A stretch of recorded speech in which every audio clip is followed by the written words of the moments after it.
네, 여러분 안녕하십니까. 6월 2일 목요일 아침 매일 성경 묵상 함께 나누겠습니다. 오늘은 사무엘상 16장으로 넘어가서 1절에서 23절까지 말씀인데요.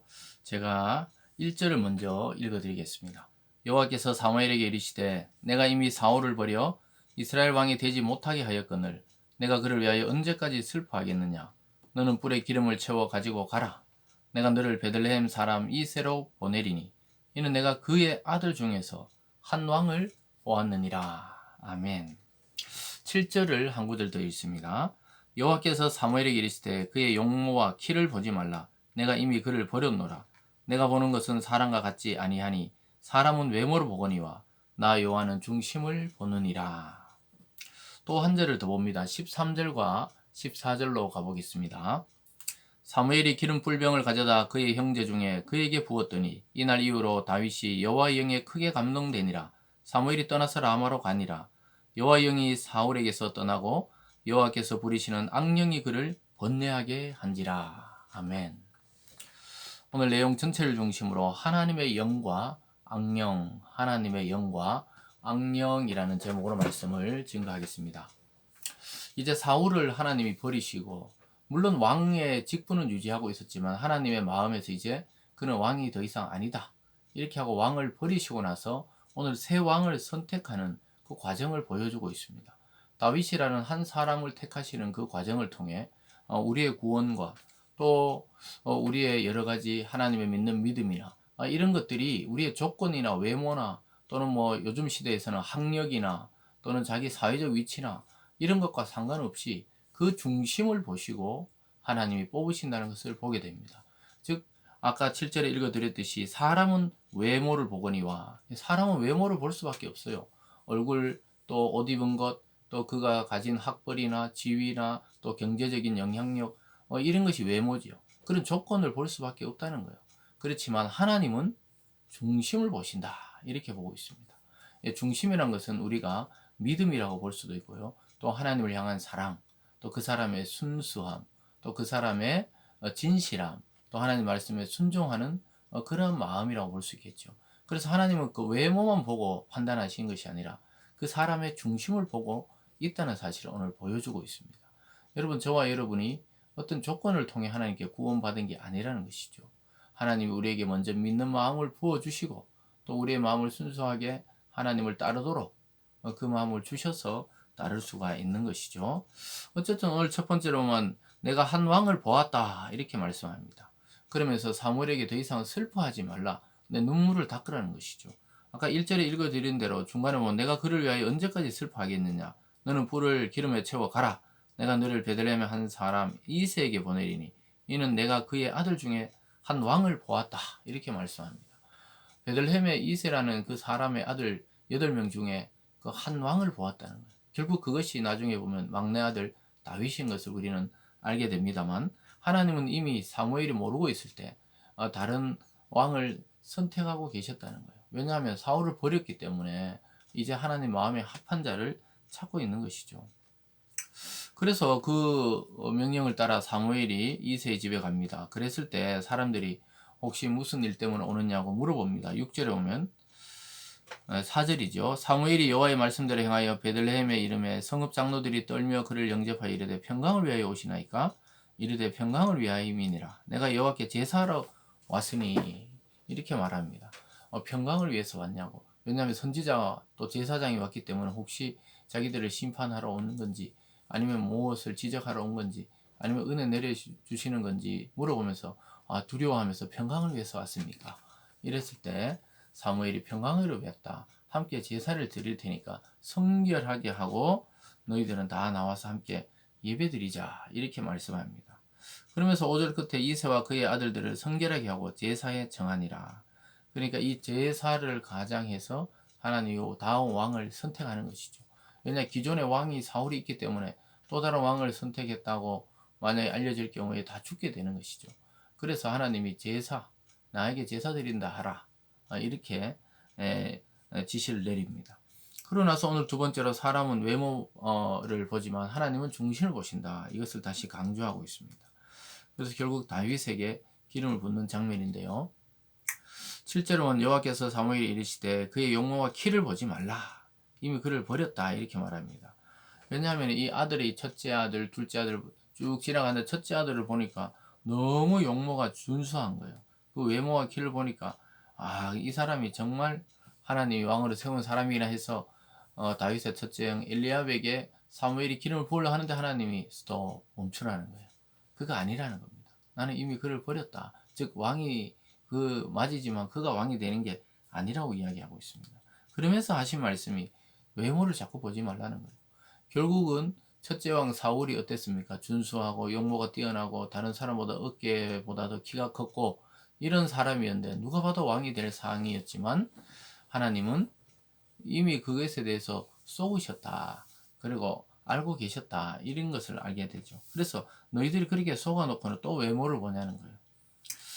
그래서 이 8절에 보면 이새가 아비나답 둘째 아들 불러 지나가게 했는데 여호와도 택하지 않고 셋째 9절에 보면 산마를 지나가게 했는데도 택하지 않았다는 거예요. 7명 다 지나갈 때까지 하나님이 아니라 그래요. 그러니까 사무엘이 물어봅니다. 11절에 또 사무엘이 이새에게 이르되 내 아들들이 다 여기 있느냐. 이새가 이르되 아직 막내가 남았는데 그는 양을 지키나이다. 사무엘이 이새에게 이르되 사람을 보내 그를 데려오라. 그가 여기 오기까지는 우리가 식사 자리에 앉지 아니하겠다. 왜 말을 안 했느냐. 걔를 데려오라는 거예요. 왜냐 한 명 남았으니 그 A일 확률이 높은 거죠. 근데 이 다윗이 그 당시 위치를 우리가 알 수가 있죠. 그냥 막내로서 들판에서 양치고 또 양의 꼴을 먹이주고 돌보는 그런 목동에 불과했다는 것입니다. 그래서 사람을 보내서 오와 보니까 하나님이 택한 자가 맞아요. 12절에 이에 사람을 보내 그를 데려오며 그의 빛이 붉고 눈이 빼어나고 얼굴이 아름답더라. 여호와께서 이르시되 이가 그니 일어나 기름을 부으라 하시는지라. 이가 내가 선택한 자다. 내가 사울을 버리고 다음 왕으로 선택한 자는 이 소년이다. 이렇게 말을 하고 있습니다. 그래서 이 사무엘도 그렇게 영성이 뛰어난 지도자지만 하나님 뜻을 다 알 수는 없었어요. 그래서 다윗을 만나서 그에게 기름을 부으니까 다윗에게 어떤 현상이 나타납니까? 하나님의 영, 즉 성령이 그에게 충만하게 임하게 됩니다. 13절에 보면요. 사무엘이 기름 불병을 가져다 그의 형제 중에서 그에게 부었더니 이날 이후로 다윗이 여호와의 영에 크게 감동되니라. 사무엘이 떠나 라마로 가니라. 그날 이후로 다윗이 하나님의 영의 충만함을 받아서 그것을 따라서 움직이게 되는 것을 보게 됩니다. 참 성령에 사로잡힌 이 다윗은 일생 하나님이 그를 사용하시고 또 그의 마음에 합한 자가 되어 살아가게 되는데요. 이때부터 시작이 됩니다. 하나님이 기름을 부었죠. 물론 이때부터 한 10여 년 넘게 고난의 길을 가게 돼요. 참 왕이 되기 전에 엄청난 고난을 받게 됩니다. 죽음 직전까지 가게 돼요. 그러나 결국은 하나님의 영이 인도하시는 이 사람 다윗이 왕으로 선택되고 맙니다. 근데 오늘 마지막으로 보면 이러한 다윗과 다르게 사울에게는 악한 영이 임해요. 14절에 여호와 영이 사울에게서 떠나고 여호와께서 부리시는 악령이 그를 번뇌하게 한지라. 사울은 자꾸 자기 뜻대로 하니까 하나님이 떠나버린 증거가 뭡니까? 성령의 인도하심과 충만함이 없으니까 떠나버리니까 뭐가 위합니까? 하나님이 부리시는 악령이다 이렇게 표현하는데요. 그러니까 이 세상의 영, 사탄이 주는 영, 또 이 세상의 귀신들 이런 악한 영들의 영향을 받으면서 이 사울은 점점 더 괴로워지게 되는 거예요. 번뇌한다는 게 괴롭다는 겁니다. 여러분 하나님이 떠난 증거가 뭡니까? 괴로워요. 번뇌예요. 우리가 빨리 회개하고 다시 돌아오지 않으면 그 마음이 고갈돼요. 하나도 기쁨이 없게 됩니다. 그래서 악령이 그를 번뇌하게 했다 하면서도 하나님이 부리시는 악령. 이 말은 이 악한 영적 세계, 사탄과 귀신과 또 보이지 않는 모든 세력도 하나님이 통치하고 있다는 것을 보여주고 있습니다. 아주 대비가 되죠. 기름 부음을 받고 여호와 영이 충만했던 다윗과 또 여호와 영이 떠나고 악한 영이 임해서 괴롭고 번뇌하는 사울의 모습이 아주 대비됩니다. 여러분 이 세상에는 사실 나눠보면 이렇게 딱 두 사람으로 나누어집니다. 다윗같이 성령의 인도를 받는 자와 또 반대로 악한 영의 인도를 받는 자. 이 세상에는 그렇게 싸워가는 거예요. 저와 여러분은 그리스도 안에 성령을 받아서 이제 하나님의 자녀가 되었죠. 그렇지 못한 자들은 아무리 인격적이고 윤리적으로 보여도 그 속에 시커먼 죄악이 들어있는 죄인이죠. 그래서 그 늘 충동과 또 악한 영적 세력들의 그러한 유혹을 받게 되는 것입니다.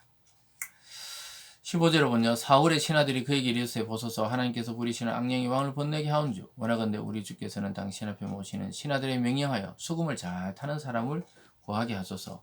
하나님께서 부리시는 악령이 왕에게 이를 때 그가 손으로 타면 왕이 나으리라. 이 옆에 신하까지 알 정도로 이제 악한 영이 들려서 요즘 말로 하면 뭐 심한 히스테리성 우울증이라고 볼 수 있겠죠. 또 분노 조절이 안 되고 막 난리를 지으니까 신하들이 왕이여 하나님 부르시는 악령이 떠나게 하는 방법이 이 수금, 요즘 말로 하면 음악 치료라고 보겠죠. 음악을 잘 들으면 이게 떠나갑니다. 그런 사람 하나 구해옵시다. 이런데 마침 누가 구해오나 18절에 소년 중 한 사람이 대답하여 이르되 내가 베들레헴 사람 이새의 아들을 본즉 수금을 탈 줄 알고 용기와 무용과 구변이 있는 준수한 자라 여호와께서 그와 함께 계시더이다 하더라. 누군가 한 소년이 그 옆에 신하 중에 또 수발되는 소년 중에 다윗이라는 소년을 추천하는 거예요. 다윗은 목동이면서도 수금을 잘 탔습니다. 음악에 능해요. 나중에 수많은 시편을 기록하듯이 음악에 능합니다. 그래서 그를 불러다가 왕에게 수금을 타게 합시다. 그러니까 사울이 빨리 보내서 그를 데려오게 하고 그의 아버지 이새에게 다윗을 좀 내게 보내라는 거예요. 그러니까 다윗이 갑자기 왕궁에 들어가게 돼요. 아직까지 골리앗을 때려 눕히고 유명해지기 전의 이야기입니다. 21절에 가면 다윗이 사울에게 이르러 그 앞에 모셔서매 사울이 그를 크게 사랑하여 자기 무기를 드는 자로 삼고 자기 옆에 너무 귀여워서 다윗을 둔 거예요. 또 다윗이 이렇게 쫙 수금을 타면 악령이 떠나가고 마음이 편안해졌어요. 23절은 하나님께서 부리시는 악령이 사울에게 이를 때 다윗이 수금을 들고 와서 손으로 탄즉 사울이 상쾌하여 낫고 악령이 그에게서 떠나니라. 여러분 이게 성령 하나님의 영이 임한 사람들의 활동을 통해 이 세상의 악한 영들이 사라진다는 거예요.